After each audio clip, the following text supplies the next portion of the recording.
د افغانستان نږدې دوست هیواد او د غني ملګری نریندرا مودي د افغانستان او طالبانو لپاره کومه خبره کړې ده چې پر عمران خان او ګل خانانو یې اور بل کړی دی. هند له افغانستان سره د څه مرسته کوي؟ ویډیو تر پایه وګورئ ترڅو په دې هر څه خبر شئ.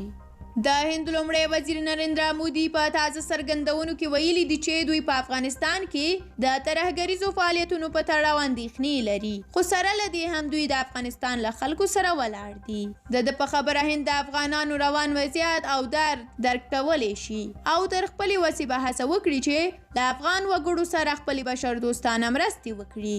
مودي دغه راز له نړیوالو غوښتي دي چې په ګډه د ترهګرۍ پر وړاندې مبارزه وکړي او اجازه ورنکړي چې افغانستان د ترهګرۍ او افراطیت پر مرکز بدل شي. د یادونې وړ ده چې د افغانستان په اړه د نړۍ د شلو پیاوړو اقتصاد لرونکو هیوادونو غونډه وشوه. د راپورونو له مخې په دې غونډه کې د نړۍ د شلو شتمنو هیوادونو ولسمشرانو او یا د بهرنیو چارو وزیرانو برخه اخیستې وه او اجنډا یې هم افغانستان او له دغه هیواد سره مرسته وه. ټولو ټینګار کړی دی چې دوی به له افغانستان سره بشردوستانه مرستو ته ادامه ورکوي.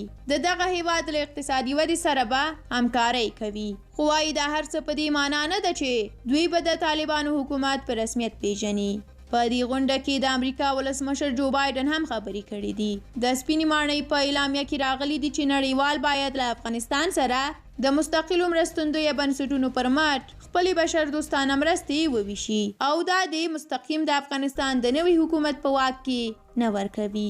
نوموړي ویلي دي له افغانستان سره بشردوستانه مرستو ته تیار دي، خو دلته یې پر ترهګریزو ګواښونو او اندېښنو هم خبرې کړې دي. درنو لیدونکو، ستاسو له ملتیا ډیره زیاته مننه. د سوله افغان یوټیوب چینل د سبسکرایب تڼۍ د نورو ویډیوګانو لپاره کېکاږئ. تر بیا او بلې ویډیو ښه وخت ولرئ. الله مو مل شه.